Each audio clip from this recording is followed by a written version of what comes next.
So let us start with the session for today. कल हम लोगों ने क्वेश्चन नंबर 18 तक किया था, उसी के आगे शुरू करेंगे. just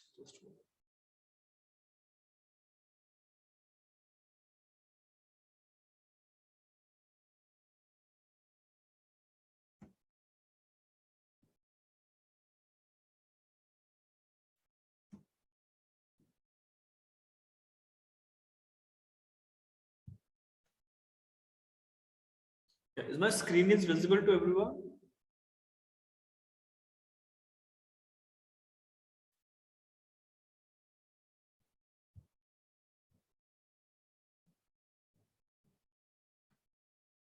ठीक.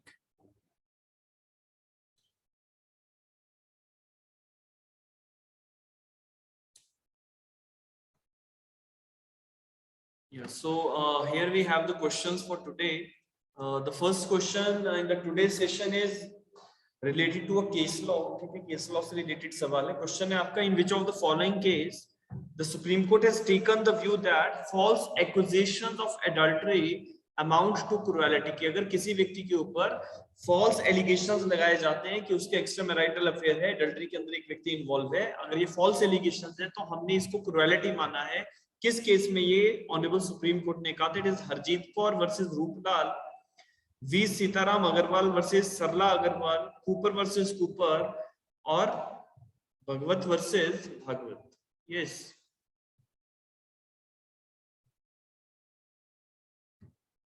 यस. Are you sure? ये सुरेंद्र, ऑप्शन नंबर डी पे आप मार्क कर रहे हैं. Are you sure or it is a guess work?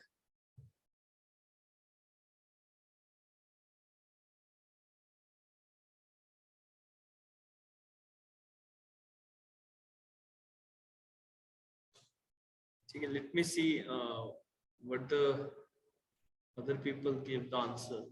Just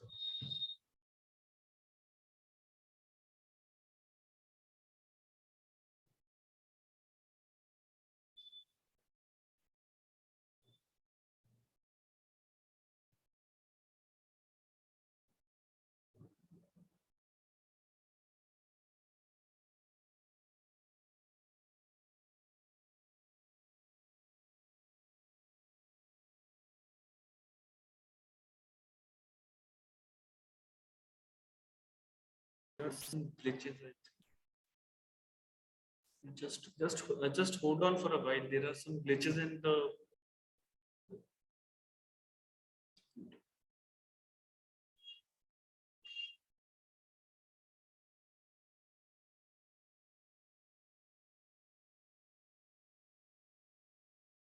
Yes. So coming back to the question that we are discussing is कि Honorable Supreme Court ने किस case में कहा है that false accusations of adultery amount to cruelty. Surendra, Bhagwat versus Bhagwat का जो judgement है, that is on some other issue. यहाँ पे false accusations of the adultery की बात की जा रही है, and ultimately it is being decided by the Honorable Supreme Court in V Sitaram Agarwal versus Sarla Agarwal. ठीक है, V Sitaram Agarwal versus Sarla Agarwal is a case in which it was held that the false accusations of adultery amounts to cruelty. ठीक है, this is the judgment I have. Case का जो पूरा citation है, that is Vishwanath Sitaram Agarwal versus Sarla Vishwanath Agarwal. ठीक है, 2012 का case है. Two judges bench, that is Deepak Verma and Deepak Mishra justice has given the judgment, and as far as the adultery and the extramarital affairs को लेके अगर false accusations की जाती हैं, so it is basically a ground for cruelty as per section number 13. Is it clear? ठीक है, Bhagavat versus Bhagwat का judgement भी somehow same issues पे, लेकिन उसमें जो ये false accusations वाली बात नहीं. Coming to the next question, a marriage under the Hindu Marriage Act 1955 between two persons within the prohibited degrees of a relationship is what kind of marriage it is?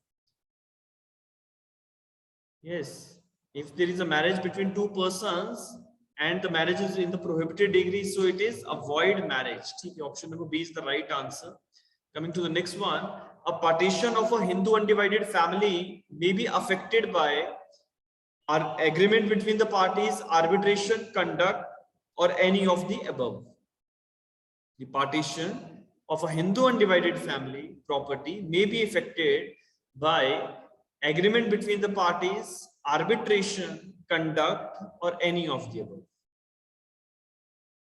Yes, question बड़ा simple है कि अगर किसी Hindu undivided family की कोई property है, उस property में पार्टीशन करवाना है, so how that partition can be there? क्या म्यूचुअल एग्रीमेंट के थ्रू, जिसको मीट्स एंड बाउंड्स कहते हैं, क्या उसके थ्रू पार्टीशन हो सकता है? The answer is yes, it can be done by the arbitration, can be done by the conduct of the members of the Hindu undivided family. So the three are being covered as far as the partitions are concerned. अगले सवाल पे आते हैं. ठीक है, अगला question है that conversion of a Hindu wife to another religion will dissolve the marriage ipso facto, gives right to her to contract marriage with any other person, both A and B, or none of the above. Conversion of a Hindu wife to another religion dissolves the marriage ipso facto. क्या अपने आप marriage dissolve हो जाती है? Number 2, gives right to her to contract marriage with any other person. Yes, क्या उसको किसी और व्यक्ति से शादी करने का राइट मिल जाता है? Both A and B, or none of the above. Yes, yes, शिखा, रमेश, आप लोग तो सी कह रहे हैं, सेकंड सी कह रहे हो, बोथ ए एंड बी. क्या कन्वर्जन होने से मैरिज अपने आप डिसॉल्व हो जाती है? यस, या आपको डाइवोर्स की प्रोसीडिंग्स इनिशिएट करवानी पड़ेगी? डाइवोर्स की प्रोसीडिंग्स इनिशिएट करवाओगे तभी तो डाइवोर्स होगा ना. merely if a person is being converted into some other religion, it will not dissolve the marriage ipso facto. ना दूसरे व्यक्ति ने, जिसने कन्वर्जन किया, उसको कोई राइट मिल जाता है कि वो किसी और के साथ शादी कर ले. रादर उसकी जो प्रीवियस स्पाउस है, ठीक है, या उसका जो भी प्रीवियस स्पाउस है, उसके जो राइट्स हैं वो फर्स्ट इन द प्रायोरिटी जो है हम देखते हैं. और unless and until the divorce is given to the first wife, the second marriage will not be considered to be a valid marriage. तो इसीलिए conversion of a Hindu wife to another religion, neither it will dissolve the marriage nor it will give her a right to contract a marriage with some other person. So ना तो A है ना B है, option number D जो है that is the right answer. अगला सवाल, an order passed under section number 25 of HMA is appealable generally, appealable only with the leave of the court, is an interlocutory order and no appeal lies against it, or both, either B or C. An order passed under section 25 of the HMA is appealable with the leave of the court. It is appealable. It is an interlocutory order and no appeal will lie on either B or C. Yes, everyone. Section number 25. Maintenance की बात है, sorry, custody of the children की बात है.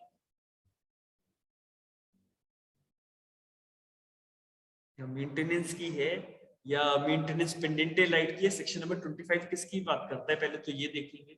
Number 2, yes, maintenance की बात करता है. ठीक है, section number 25 talks about maintenance pendente lite की बात करेगा या परमानेंट एलिमनी की बात करेगा?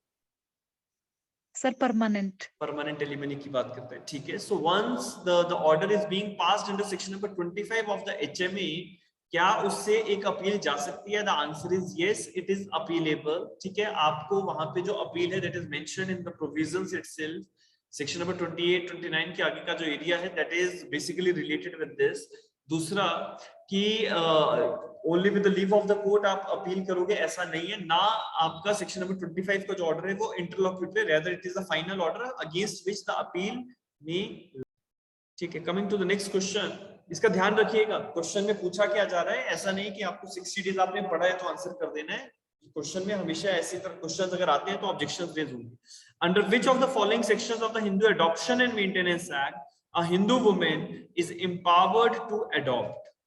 Under which of the following sections of the Hindu adoption and maintenance act a Hindu woman is empowered to adopt? Section number 3, 6, 7 और 8.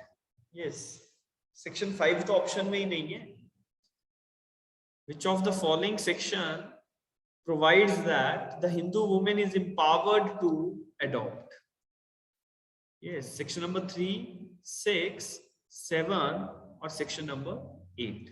ठीक है, सो मेरे पास दो लोगों ने सेक्शन नंबर 8 रेफर किया है। Section number 8 is the right answer. थोड़ा सा फैक्चुअल सवाल है, जिन लोगों ने अभी तक डायरेक्ट को बार बार रिवाइज नहीं किया उनको थोड़ी सी दिक्कत जरूर आती है इस तरह के क्वेश्चंस को आंसर करने के लिए। The reason is first of all you have to primarily go for your self studies as far as these MCQ sessions are concerned, उसके बाद ही एक सही आंसर जो है वो दिया जा सकता है। ठीक है, coming to the next question.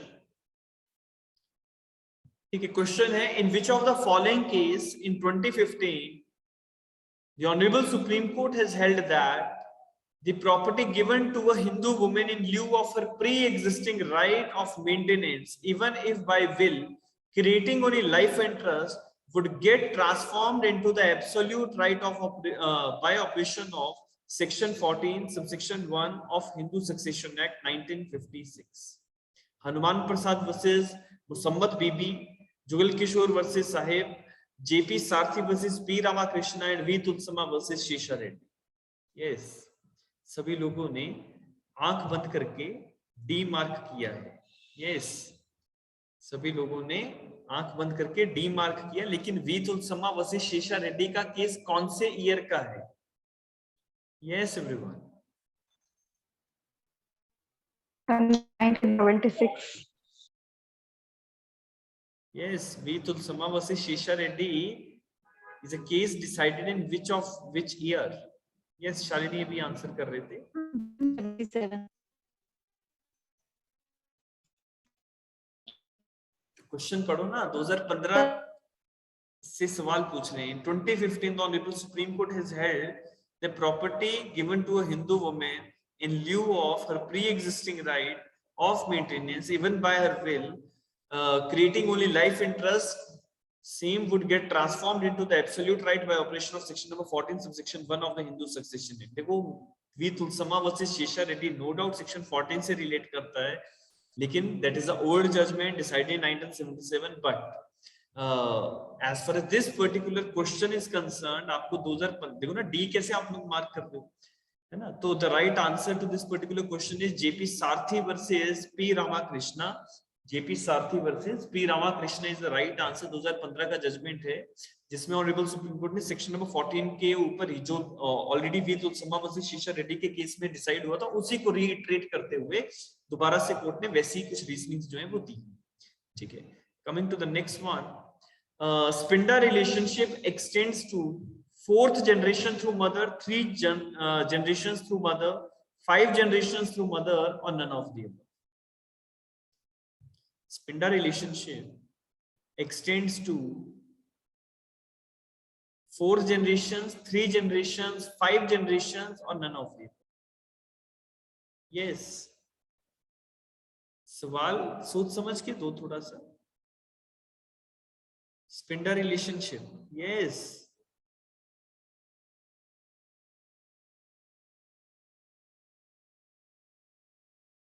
Yes everyone. देखो, सभी लोग यहाँ पे कुछ एक सी मार्क कर रहे हैं, 5 जनरेशन थ्रू मदर। बंधुओं, थोड़ा सा दिमाग लगा लो। दो चीजें हैं, क्योंकि एक आता है आपको सवाल कि पर्सनल लॉ के अकॉर्डिंगली या हिंदू पर्सनल लॉ की अगर बात की जाती है तो वहां पे स्पिंडा रिलेशनशिप कैसे चलता है। तो ओल्ड हिंदू पर्सनल लॉ के अकॉर्डिंगली स्पिंडा रिलेशनशिप अगर हमें देखना हो तो 7 डिग्रीज थ्रू फादर और 5 डिग्रीज थ्रू मदर तब चलता है। लेकिन स्पिंडा रिलेशनशिप अगर हिंदू मैरिज एक्ट के अकॉर्डिंगली अगर देखना है तो 5 डिग्रीज थ्रू फादर और 3 डिग्रीज थ्रू मदर जो है वो देखा जाता है। ठीक है, सो यहाँ पे वैसे ऑप्शन थोड़ा सा स्पेलिंग मिस्टेक हुआ है, it is 3 generations through mother, so option number B should be the right answer. ठीक है, आप लोग 5 जनरेशंस कैसे कर रहे हैं आई डोंट नो। ठीक है, लेकिन 5 जनरेशंस वाला तभी प्रिंसिपल अप्लाई होता है अगर आपको जो है ओल्ड हिंदू पर्सनल लॉ के बेस पे सवाल पूछा गया है। अगर सिंपल स्पिंडा रिलेशनशिप पूछा है तो सेक्शन के अकॉर्डिंगली ही आंसर करना है। अगला सवाल है, which one of the following act has fixed the minimum age of marriage between boys and girls? The Child Marriage Restraint Act, Hindu Marriage Act, Special Marriage Act, or all of the above? इस law ने minimum age for the marriage जो है वो fix की है। ठीक है, सो D answer मेरे पास आप लोग भेज रहे हैं, D is the right answer. देखो हमारे स्पेशल मैरिज एक्ट के अंदर भी प्रोविजंस हैं, चाइल्ड मैरिज एक्ट के अंदर भी हैं, और हमारे हिंदू मैरिज एक्ट के अंदर भी सेम तरह के प्रावधान रखे गए। अगला सवाल, which one of the following section of the Hindu Marriage Act 1955 provides that every proceeding under the act shall be constituted in camera? 21C, 23, 22 or 21B? yes, camera proceedings चलेंगी अगर कोई भी divorce related matter, judicial separation, RCR से related कोई भी मसला court के सामने आता है। The answer is in section number 22, option number C जो है that is the right answer. Camera trial चलेगा सेक्शन नंबर 22 के अंदर। अगला सवाल गार्डियनशिप से है, who is not a guardian according to section 4 of the Hindu minority and guardianship act? Who is not a guardian according to Hindu Minority and Guardianship Act? Number 1 is natural guardians, number 2 testamentary guardian, number 3 ad hoc guardian, and number 4 a person empowered to act as a guardian under any enactment relating to the any court of ward. कौन सा व्यक्ति जो है minority and guardianship act के accordingly guardian जो है वो नहीं है? Natural guardian, testamentary, ad hoc और a person appointed by any court of ward. ठीक है, सो आप लोग एडहॉक गार्डियन की तरफ जा रहे हैं, answer is right. Ad hoc guardian जो है उसका कोई कॉन्सेप्ट हमारे हिंदू गार्जियनशिप एक्ट के अंदर नहीं है। अगला सवाल, विच of the following pairs is correctly matched? इनमें से आपको जो है सही पेयर को मैच करना है। Real brother and sister class 1 heir, father's widow class 1 heir, father class 2 heir, and widow of a predeceased grandson class 2 heir. Correct match आप लोग बताएंगे। ठीक है, so correct match is option number C, that is father is a class 2 heir entry. First जो entry है class 2 में that is for the father. ठीक है, option number C is the right answer. अगला सवाल, the child born through dash marriage under the Hindu law is illegitimate. void, voidable, void and voidable, none of them. A child born of dash marriage under the Hindu law is illegitimate. Illegitimate. सोच समझ के section number 16 को अगर याद करो तो क्या कहता है? Any child born through a void or a voidable marriage, the child will be considered to be a legitimate child. Yes. So question number 32 का आंसर जो है वो क्या होना चाहिए? That is option number D. That is none of the above. None of the above होगा शिखा जी।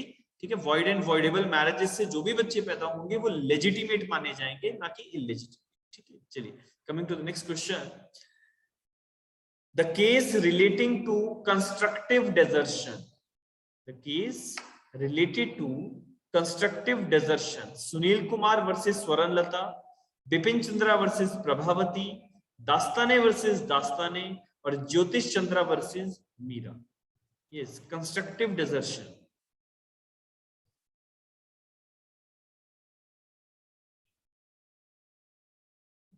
Constructive desertion, ठीक है, ऐसा नहीं कि जो केस हमें आता है बस वही आंसर होगा। इनमें से मेरे ख्याल से 2 केसेस तो ऐसे हैं जिनके ऊपर आपने शायद कुछ लिखा भी होगा।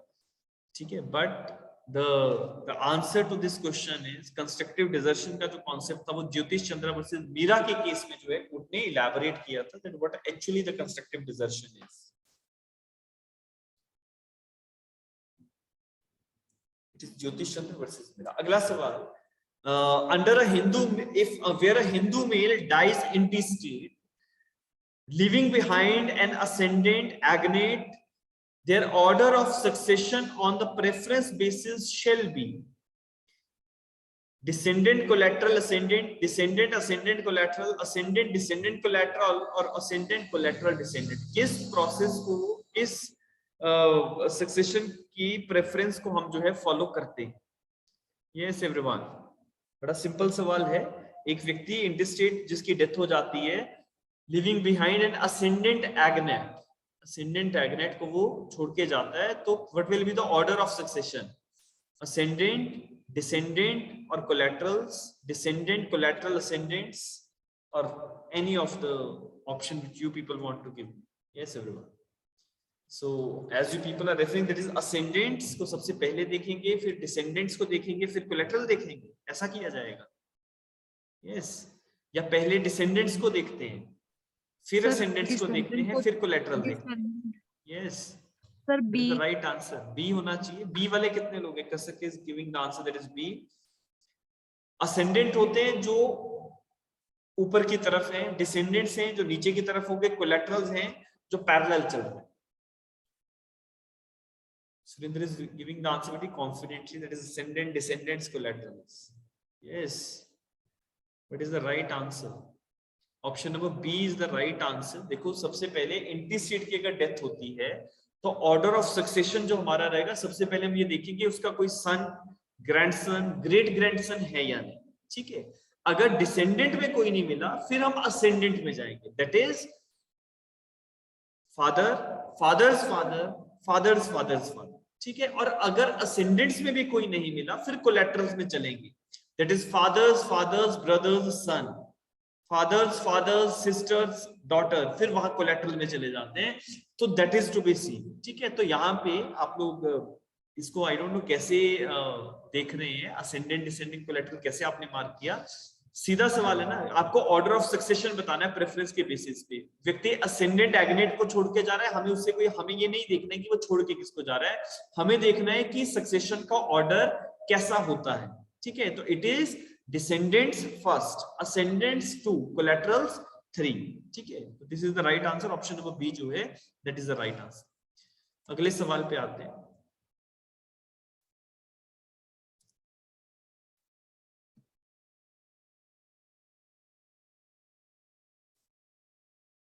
ठीक है. The question is which of the following condition needs to be satisfied for the grant of decree of restitution of conjugal rights? Which of the following condition needs to be satisfied for the grant of decree of restitution of the conjugal rights? Respondent has withdrawn from the society of the petitioner without reasonable excuse.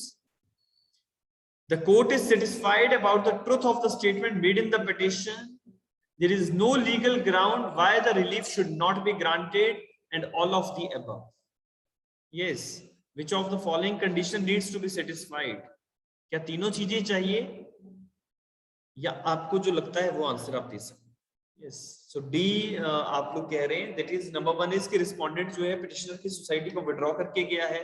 Court is satisfied about the statements made in the petition and there is no legal ground that why the relief should not be granted. So option number D is the right answer. अगला सवाल है, which section of the Hindu Adoption and Maintenance Act provides that the adoption validly made is final and irrevocable? कौन सा section कहता है कि एक बार अगर एडॉप्शन हो जाए तो उसमें कोई कैंसलेशन, उसकी रेवोकेशन जो है वो नहीं हो सकती?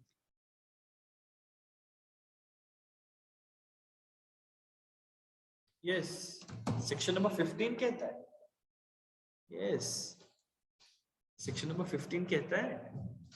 ऑप्शन नंबर बी आप लोग रेफर करें. Option number B is the right answer. ठीक है. चलिए आगे चल रहे हैं. If at the time of partition a son is in the वॉर्म, no share is reserved for him, he can get the partition reopened, he can get the readjustment of the assets, partition remains unaffected, either A or B. yes. अगर partition के समय बच्चा जो है वो warm के अंदर है, उसको उसका शेयर रिजर्व नहीं किया गया, तो क्या वो पार्टीशन को रीओपन करवा सकता है? Can he go for the readjustment of the assets, partition remains unaffected, or either A or B? The answer is option number A, that he is going to reopen the partition and he will get his share. ठीक है. अगला सवाल है, in which of the following cases it was held that the matrimonial rights are not violative of Article 14 and 21 of the Constitution? In which of the following cases it was held that the matrimonial rights are not violative of Article 14 and 21? Harjinder versus Harjinder, Saroj versus Sudarshan, T. Sarita versus Venkat Subhaiya, and Swaraj versus K.M. Garg. Matrimonial rights are not violative of Article 14 and 21. ठीक है. Option number B पे आप लोग आ रहे हैं, that is Saroj Rani versus Sudarshan Kumar Chadha. Section number 9 से relate करता है, जिस केस में कोर्ट ने कहा था कि मैट्रिमोनियल राइट्स जो पार्टीज स्पाउसेस के होते हैं, these are not in the violation of article 14 and the 21 of the Indian constitution. अगला सवाल है, a widowed daughter-in-law can obtain maintenance from her father-in-law एक डॉटर इन लॉ जो विडो है वो अपने फादर इन लॉ से मेंटेनेंस कब क्लेम कर सकती है? If she is unable to maintain herself, if she is unable to obtain maintenance from the estate of her husband, if she is unable to obtain maintenance from her son or daughter, or all of the above. Yes, option number, yes, option number D.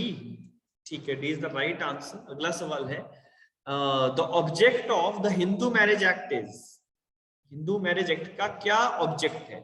To amend the law relating to the marriage among Hindus, to codify the law relating to the marriage among Hindus, to amend and codify the law relating to the marriage among Hindus, and amend and codify the law relating to the marriage among Hindus. Yes. ऊपर amend और codify है, नीचे amend and codify है. ठीक है, preamble से सवाल उठा है, preamble से.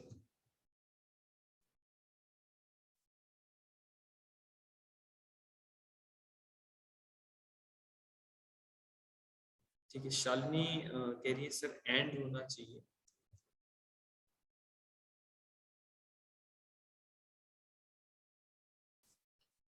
देखो क्या लिखा है, an act to amend and codify the law relating to the marriage among Hindus. ठीक है, so amend and codify, so option number D is the right answer. ठीक है, अमेंड और कोडिफाई आपको कहीं नहीं मिलेगा, किसी भी बेनेट के प्रीएम्बल में ऐसी टर्म्स आपको नहीं मिलती, अमेंड एंड कोडिफाई ही साथ में आपको मिलता है.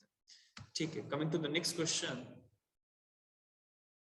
Which one of the following section of the Hindu Minority and Guardianship Act can be called as purports to abolish the de facto guardian? कौन सा सेक्शन ऐसा बनाया गया है जिसने de facto guardian की जो कॉन्सेप्ट था उसको एबॉलिश किया है? सेक्शन 7, 11, 12 और 13. Yes, शालिनी का जवाब है, that is section number 12. Yes, what about other guys? Section 11 कैसा कह रही हैं?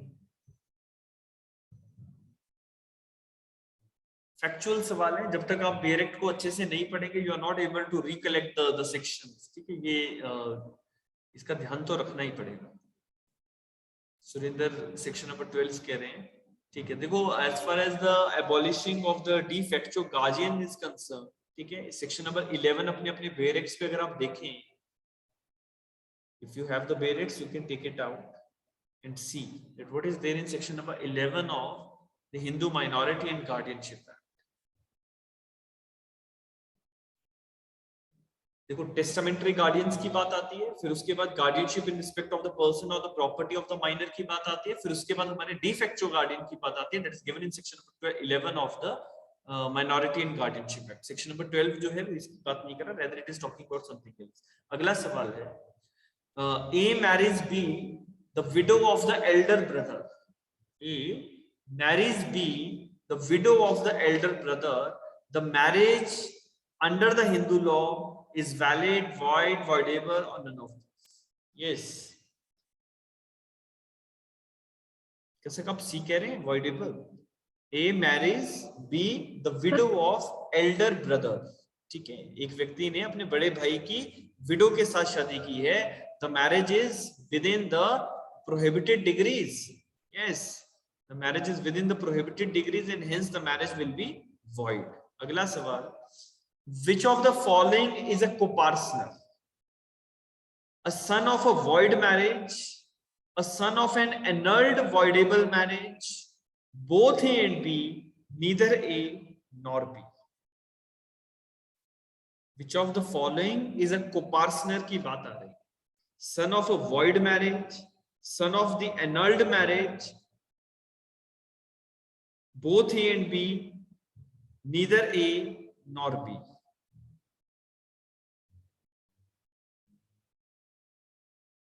ठीक है, यहाँ पे एक छोटा सा, चलो मैं आपको क्लैरिफिकेशन कर देता हूँ. देखो the answer is neither A nor be.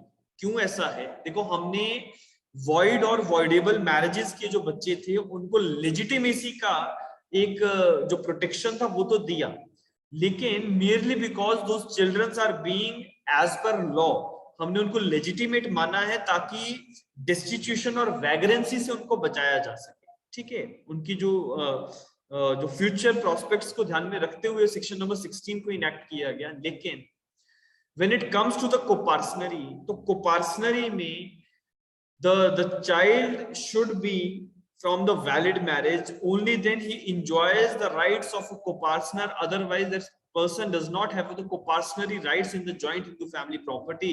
So the answer is neither A nor B. ठीक है, option number D is the right answer. अगला सवाल है, the adoption made by a Hindu male without the consent of his wife is valid, voidable, void, or none of the above. An adoption made by a Hindu male without the consent of his wife is valid, void, voidable, or none of these.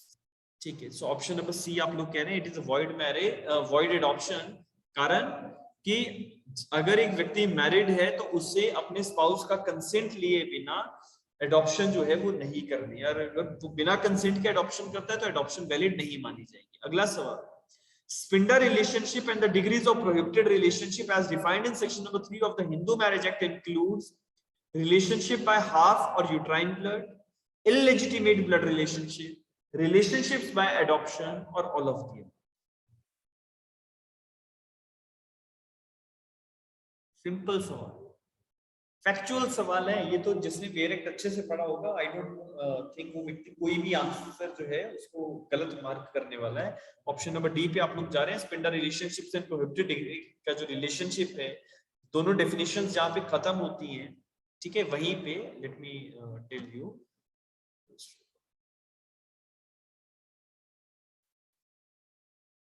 या relationship by half और uterine और as well as by full blood, relationship by blood, illegitimate blood relationship, relationship by adoption, or as well as by blood. तो तीनों जो चीजें हैं that is being covered in this particular case, Spinda और prohibited degree relationships में तीनों तरह के relationship जो हैं वो cover हो जाते हैं। ठीक है, coming to the next one, when a widower adopts a child and marries subsequently, एक व्यक्ति है उसने एक चाइल्ड अडॉप्ट किया और बाद में शादी करता है, the spouse in relation to a child is step mother, putative mother, natural mother और मदर। ठीक है, सो ऑप्शन नंबर ए पे आप लोग जा रहे हैं, that is the lady is to be called as the step mother. The answer is right. अगला सवाल है, Hindu father is entitled to act as a natural guardian of his minor, legitimate children, illegitimate children, both A and B, or none of the above. A Hindu father is entitled to act as a natural guardian of his minor, legitimate children, illegitimate children, both A and B, or none of the above. Yes, थोड़ा सा guardianship के principal को अगर आप ध्यान में रखें तो इलेजिटिमेट चिल्ड्रन का नेचुरल गार्जियन मदर होंगे या फादर होंगे? मदर। लेजिटिमेट में तो दोनों हैं, लेजिटिमेट Yes, में तो दोनों हैं, लेकिन जब इलेजिटिमेट चिल्ड्रन की बात आती है so the mother is the guardian of that illegitimate child. ठीक है, फादर नहीं है, बिकॉज अल्टीमेटली देखो ना, सिंपल सा प्रिंसिपल रखा गया है। एक व्यक्ति ने he got into the intimacy with a lady, thereafter the lady conceives a child, thereafter the child takes birth, तो जो व्यक्ति है, neither that person got into the marriage with that lady, so that person is not to be called as the guardian of that child, rather the mother, whosoever is taking the care of the child, वही guardian है। Simple सा principal रखा गया, तो answer क्या होना चाहिए? Yes, a Hindu father is entitled to act as a natural guardian of his minor legitimate children। ठीक है, क्योंकि illegitimate children के केसेस में the mother is the guardian। ठीक है, coming to the next one, the statement that while there is no rose which has no thorn, but if what you hold is all thorn and no rose, better to throw it away। कि आपके पास, सवाल समझ रहे हैं, statement समझे कि ये जो स्टेटमेंट में लिखा है, while there is not a rose which has no thorn, कि कोई भी ऐसा गुलाब का फूल नहीं है जिसमें कांटे ना हो, लेकिन अगर आपके पास सिर्फ कांटे ही कांटे, ठीक है, but if you hold it is all thorn but no rose, better to throw it away, कि अगर आपके हाथ सिर्फ कांटे ही आए हैं तो उस गुलाब को फेंकने में ही आपकी भलाई है. So it is related with restitution of conjugal rights, judicial separation, divorce by mutual consent, or irretrievable breakdown of marriage theory. ठीक है, सो ऑप्शन नंबर डी आप लोगों ने मार्क किया, that it is the right answer. अगला सवाल, the person, that is a child, who is being given in adoption must not have completed the age of. कितने साल का व्यक्ति एडॉप्शन में दिया जा सकता है? 15, 18, 21 और 18 और 21. यस, फैक्चुअल क्वेश्चंस हैं. हिंदू लॉ में दो ही तरीके के सवाल आते हैं, या तो पर्सनल लॉ से, ओल्ड लॉ से सवाल उठा लेंगे, या केस लॉ से लेंगे, या बेयर एक्ट से लेंगे. केस लॉ में फिर भी 5 to 10% गलत होने के चांसेस हो सकते हैं, बिकॉज केस लॉज बहुत ज्यादा हैं. ओल्ड पर्सनल लॉ में मुझे नहीं लगता कि कोई ऐसी चीज होनी चाहिए जहां पे आप गलती करें, क्योंकि वो सारी चीजें कवर करनी ही पड़ती. लेकिन when it comes to the factual question जो डायरेक्ट बेयर एक्ट के बेस पे हैं, तो ये छोटे छोटे बेयर एक्ट है, 20-20, 25-25 सेक्शंस के, इनमें गलती नहीं होनी चाहिए. सो ऑप्शन नंबर, ये 16 नहीं है शालिनी, इट इज 15 years. ठीक है, person who is being given in adoption must not have completed the age of 15 years, 18 years, 21 years, और डी 18 और 21 की बात कर रहा है. The right answer is option number A, that is 15 years से कम उम्र का व्यक्ति ही एडॉप्शन में दिया जा सकता है. अगला सवाल, अ lunatic is not capable of being taken in adoption by virtue of section 9, section 10, section 13 or none of them. एक लुनेटिक को आप एडॉप्शन में नहीं दे सकते, ये कौन से सेक्शन के अंदर लिखा है? सीधा सीधा तो नहीं लिखा है, चलो थोड़ा सा आपको याद करवा देता हूं कि ऐसा लिखा गया होगा कि अगर किसी भी व्यक्ति को एडॉप्शन में दिया जा रहा है, that person must be of above the age of 15 years, he must be of the sound mind, he must not have been married. ठीक है, unless and until the customs allow. तो कौन से सेक्शन के अंदर ये लिखा है कि एक लुनेटिक को एडॉप्शन में नहीं दिया जा सकता? Yes, section number 10. Are you sure? Yes everyone.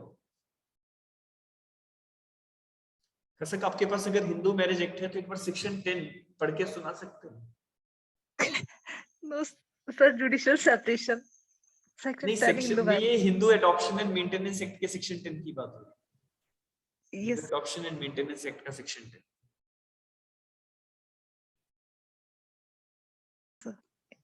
Sir, सिर्फ मार्जिनल हेडिंग पढ़ेंगे, ठीक है? a person who may be adopted. ठीक है, पढ़ लो जरा एक बार. No person shall be capable of being taken in adoption unless the following conditions are fulfilled, namely, he or she is a Hindu, he or she has not already been adopted, he or she has not been married unless there is a custom or usage applicable to the parties which permits persons who are married being taken in adoption. He or she has not completed the age of 15 years unless there is a custom or usage applicable to the parties. Sir, इतने ही है sir. Sir, next, other condition for a valid adoption, section 11.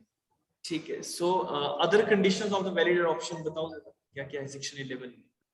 Is sir, first condition है, if the adoption is of a son, the adopted father or mother by whom the adoption is made must not have a Hindu son.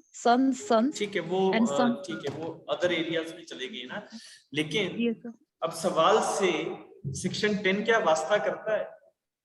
क्या section 10 में कहीं लिखा है कि आप unsound mind के व्यक्ति को अडॉप्ट नहीं कर सकते? Yes, is it written anywhere? Yes everyone. सभी से मेरा सवाल है, those who are giving section number 10 of HAMA, I'm asking question to all of you, that is anywhere in section 10. अभी कसक ने यहाँ पे पढ़ के बताया कि section 10 के अंदर तो कोई नहीं लिखा कि lunatic is not capable of being given in adoption or taken in adoption. देखो, as far as the adoptions are concerned, जो adoptive family है, मतलब जो पेरेंट्स बायोलॉजिकल पेरेंट्स हैं और जिन्होंने अडॉप्ट करना है, उनके बीच में एग्रीमेंट हो रहा है. और जिसकी एडॉप्शन होनी है वो व्यक्ति हिंदू होना चाहिए, 15 साल से ज्यादा की उम्र का नहीं होना चाहिए, मैरिड नहीं होना चाहिए, and these are the basic requirements which are there, that which of the following person can be given in adoption.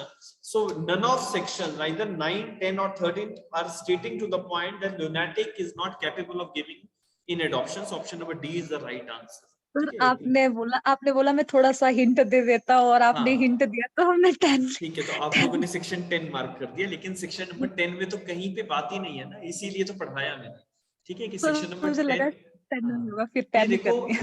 जब दो चीजें आती है ना कि हम इस तरीके से सोच के चलते हैं कि एक व्यक्ति को जब एडॉप्शन में दिया जा रहा है तो that person must be of the sound mind, लेकिन आपने दो चीजें समझनी है कि क्या उस व्यक्ति के कंसेंट की बात हमने देखी, कोई कंसेंट की बात ही नहीं है।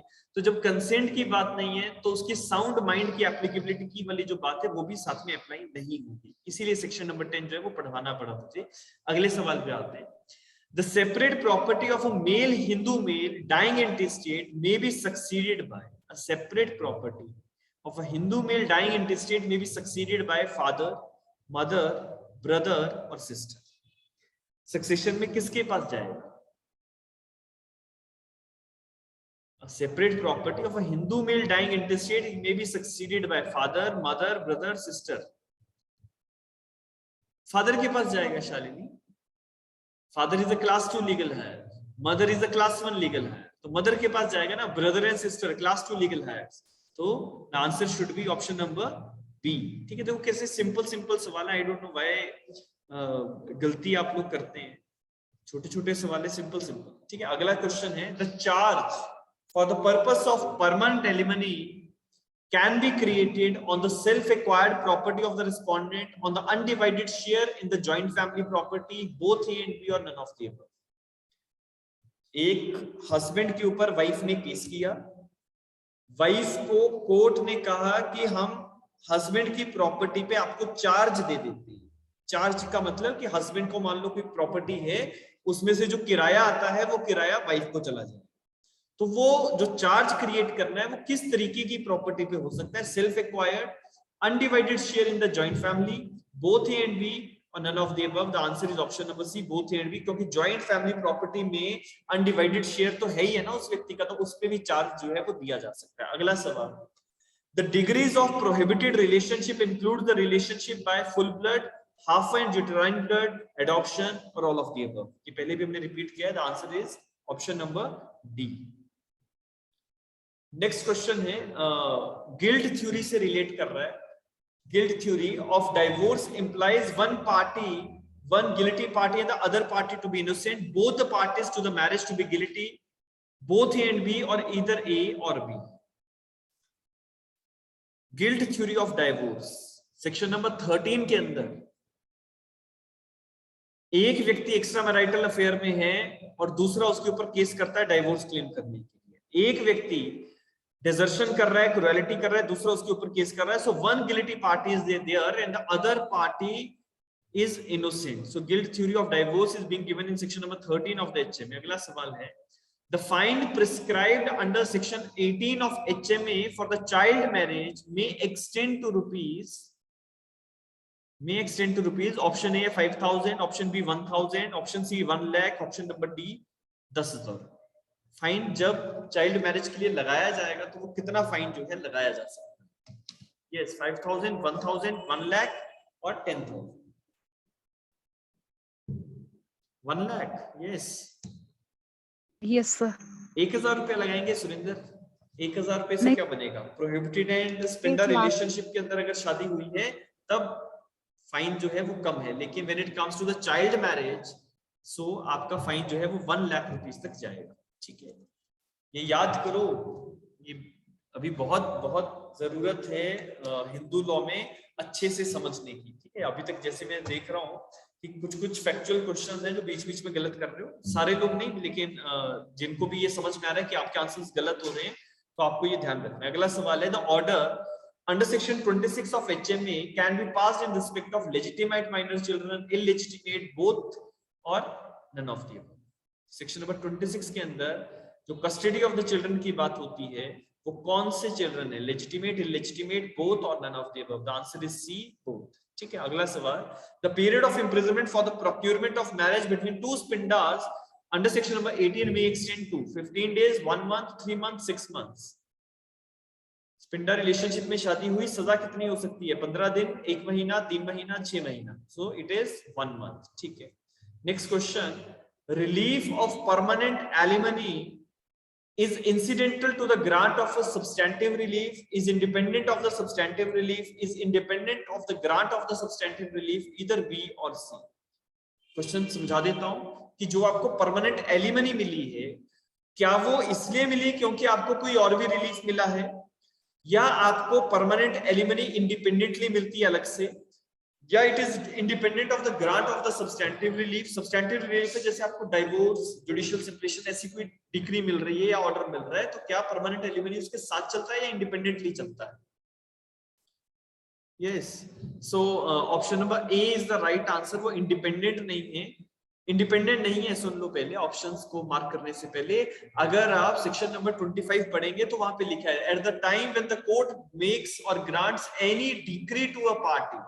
ठीक है, जब भी पिटिशनर्स को के फेवर में डिक्री दी जाती है, लाइक वॉइड मैरिज को डिक्लेयर करना है, वॉइड एनल करना है मैरिज को, जुडिशियल सेपरेशन देना है, डाइवोर्स देना है, आरसीआर देना है, तो उन केसेस में जब कोर्ट एक डिक्री बनाता है तो उसी के साथ साथ कोर्ट मेंटेनेंस का ऑर्डर भी पास कर सकता है. So it is incidental to the grant of the substantive relief. अगर कोर्ट ने सेक्शन हिंदू मैरिज एक्ट के अंदर डाइवोर्स एटसेट्रा का रिलीफ नहीं दिया है तो मेंटेनेंस का ऑर्डर भी नहीं मिलेगा. सेक्शन 25 की जो ओपनिंग लाइंस हैं, अगर आप उसको एक बार देख ही लें, सेक्शन नंबर 25 का निकालें, जस्ट सी. देखो लिखा है ना, any court exercising jurisdiction under this act में at any time passing any decree or at the time subsequent thereto on an application made to it for the purpose by either wife or husband. ठीक है, तो जब court ने decree बना दिया, decree बनाने के बाद, लेकिन जो रिलीफ है that is incidental to the grant of the substantive relief. So option number A is the right answer. अगला सवाल, the test of the jurisdiction under section number 26 of HMA is parenthood of the child, legitimacy of the child, both A and B, or either A or B. The test of the jurisdiction under section number 26 of HMA is the parenthood of the child, legitimacy of the child, both A and B, or either A or B. ठीक है, so देखो section number 26 custody of the children की बात करता है. इधर it is a legitimate children और illegitimate doesn't matter, but the parenthood of the child is to be considered कि कौन व्यक्ति एजुकेशन या मेंटेनेंस या बाकी की चीजों का ध्यान रख सकता है. So parenthood is to be C. ठीक है, लास्ट क्वेश्चन फॉर टुडे.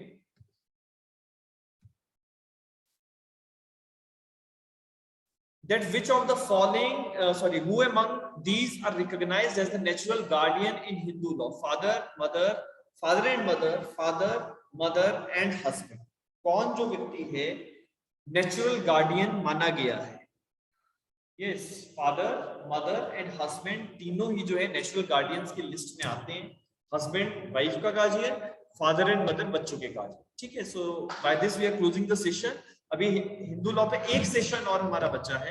ठीक है, वो हम कल कर लेंगे and by that Hindu law questions will get over. ठीक है, लेकिन इसमें अभी काफी ज्यादा रिफाइनमेंट की जरूरत है, जितना अभी तक मैंने ऑब्जर्व किया आप लोगों को आज और कल में. सो अभी ऑब्जर्वेशन की काफी जरूरत है. ठीक है, so will meet tomorrow same timings. ठीक है, सुरेंद्र आप कुछ कहना चाहते हैं? You have raised your hand over here.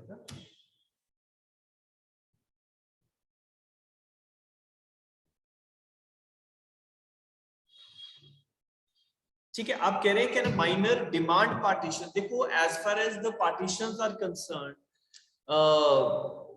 अगर एक व्यक्ति जिसका एक प्रॉपर्टी पे राइट है, ठीक है, और उसको वो शेयर नहीं मिला, ठीक है, so he can definitely go for the reopening of the partition. उसमें कोई परेशानी नहीं है. लेकिन because that person is a minor, so he can not directly file a case for partition with his own name, rather उसका जो case है वो नेक्स्ट फ्रेंड के थ्रू जो है कंटेस्ट किया जाएगा, लेकिन वो क्लेम कर सकता है. क्लियर? ठीक है, चलिए, thank you so much to everyone. Will meet tomorrow same timings. Thank you. Thank you, sir.